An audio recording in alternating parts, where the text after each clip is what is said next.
Hi, can I speak to Slogurk? Well, I'm the magic YouTuber, you know, that one with the mustache. Yeah, that one. Anyways, I've seen you online for a couple of weeks now, since the new set came out. And well, people online been saying, oh, Slogurk, he ain't that special. But you know what? I think you're special. And well, I wanted to ask you to be my commander. You will? Cool. Zach from the Command Dudes presents Slogurk the Overslime EDH deck tag. Yeah. What's going on, everybody? I'm Zach from the Command Dudes, and this is a deck tech on Slogurk the Overslime. This deck came to me in a vision. I saw the card and I was like, here's the combo. I need to play this deck. I have to do this, and it's pure evil. And I'll tell you at the end of the video in the section called the juice, but just be warned, this deck's core strategy is evil to the core. However, I also did build it because I like the new anime reincarnated as slime and a slime overlord, pretty cool. And I think it goes the best with its alt art and the new lands. They kind of go together, spooky tentacles island, too cool. But enough of that stuff, let's get into the meat of this deck tech. The meat! But wait, what does Slogurk do? Slogurk is a 1-mana, blue and a green, 3/3 with trample that says whenever a land goes from anywhere into your graveyard, put a +1/+1 counter on it. You can remove 3 +1/+1s to bounce him back to hand, and then whenever he leaves the battlefield, you get to return 3 lands from your graveyard to hand. So what does this mean? We want lands hitting our graveyard, aka milling, aka sacrificing our lands. We want things that give us extra benefits from doing those things, and we want other cards to synergize with them. That's a kind of idea of what this deck is going for. So I'm going to start going over some cards, starting with our ramp options, going up to creatures, and then going to that nasty combo I talked about earlier. Alrighty, under our ramp section, we got some really cool cards. We got Crop Rotation, not necessarily a ramp card, but it sacrifices a land, searches our deck for any land. We can get our Field of the Dead, we can get our Yavimaya. It is an excellent piece for setting up a combo I want to talk about later, and it's just a necessity for this deck, realistically. Other cards we got Roiling Regrowth and a Harrow. Both 3-mana instants, both sacrifice a land and search for 2 lands.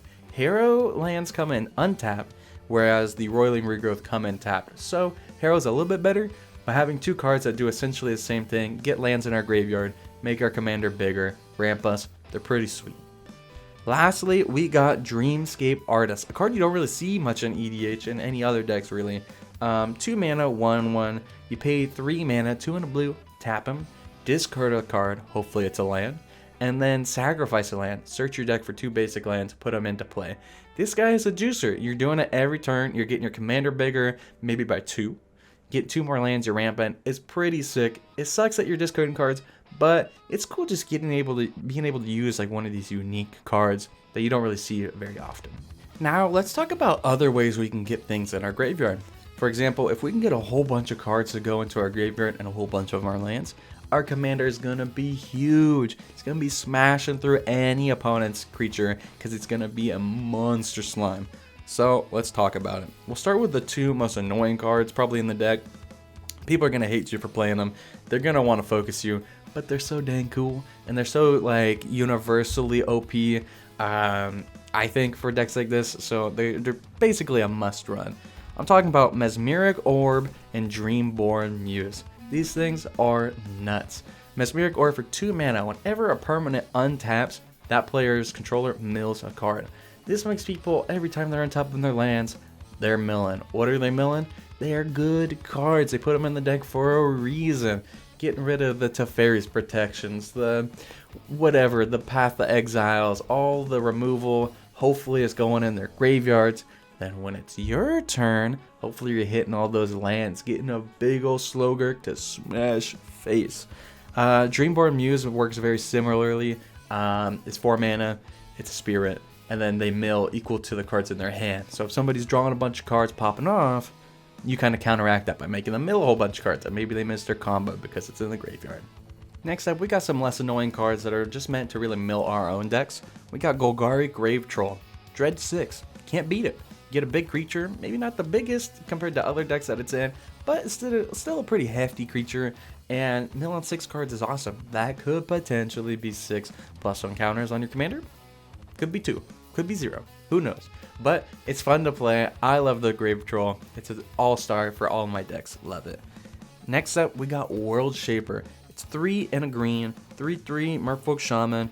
It attacks, you mill 3, it dies, you put all lands from your graveyard into play. It's insane. They're tapped, but it's so much ramp, especially in a self-mill deck. It's bonkers. You get them all back, maybe they're fetch lands, you sack them, commander gets huge. It's nuts. This thing is awesome. I love this card, and it is a house for a reason. Lastly, we got the Hermit Druid. We're running tons of non-basics. We're hopefully going to be milling a bunch with this guy, and we still get our land hits from it, which is awesome. And they're the spooky lands, so it's even cooler that we get to show them off. This guy is awesome. It sucks that it's such an expensive card, but it is really cool, and it's really fun to play with. Well, that basically covers the meat of the deck. I mean, you got your ramp, you got your cool creatures, the cool synergies within the deck. The rest of the deck is just kind of like landfall good stuff. You're getting the Avengers Zendikars, you're getting Rampaging Balos, things like that. So with all that stuff out of the way, let's check out the juice. The juice. Alright, so I kind of lied to you. The juice, there's 2 combos in the deck. They're just too sick to not go over. There's the cool combo, the Path of Light, the Path of Justice. And then there's the reason I built this deck, the Path of Darkness and Evil and everything people in EDH despise. I'm going to tell you both of them right now. Let's talk about the good combo. You chose the Path of Light. Let's check it out. Now, Simic has been given some awesome cards recently, and by far my favorite card that fits within the Simic category is Mystic Reflection. It is so cool. It is so fun. It is the most fun card I think lately to play. You can do bizarro, crazy, weird things with it, and it has to go in land decks. It just has to. If you're running Avengers Zendikar, you're running freaking Mystic Reflection. These two together, boom, 7 lands, cast your Avengers Zendikar, and you somehow have an extra mana to play your Mystic Reflection. Boom, you got 7 Avengers Zendikars. You got 49 plants. They all get +7 when you play a land. OP. Not to mention that you can copy some other crazy creatures too. For example, Risen Reef, which is in the deck. Then you got 7 Risen Reefs that all of a sudden draws you 7 cards, get 7 lands. Even more than that. I don't even know what the math would be. It's an insane amount of things that would happen when that all enters the battlefield at once. You can do Uro, have 7 Uros, gain 21 life, draw 7 cards, get some lands on the battlefield. Pretty nuts. Now that combo is just for fun. It can eke out a win, it can do crazy things, but it is nothing compared to this next combo, the Path of Darkness. This is the tainted juice, the things people don't want you to do at EDH tables. They don't want to have to think about this about to happen, but that's what we're going to do. Thanks to the new card, Yavimaya, you can make all your opponent's lands forests. What goes great with that? Life and Limb. Makes all their forests 1/1 saplings. Beautiful little sapros. Do you know what you can do with that? Zuri's Predation. We're a land deck. We're going to have a bunch of land. We're ramping a ton. It's what we do. We're going to fight all of your opponent's lands. We're going to get a bunch of 4/4s and destroy everybody's lands, and they might just quit. It's what happens, and it's worth doing. I would rather blow up everybody's lands in this gigantic mana costing combo than, say, Triumph of the Hordes or go Infinite and Blue Sun. Seeing somebody to take him out, I would way rather do this. And you can do nutty things. Mystic Reflection, all those 4/4s to Avengers of Zendikars. Now you got like 30 Avengers Zendikars, a bajillion tokens. It's too cool to pass up. It's such an awesome inclusion in any green deck, I guess. And it's just all around fun. The reason I thought of this combo when I saw Slogurk is, in my mind, Slogurk is excellent at a deck that can blow up everybody's lands because it can come back to hand and it can give you the value to eke out that game.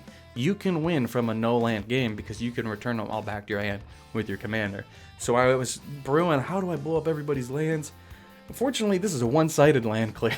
You're not blowing up your own lands, but if you were to somehow lose your lands, this is a great way to get them back and ensure you won't lose the decks that use similar strategies.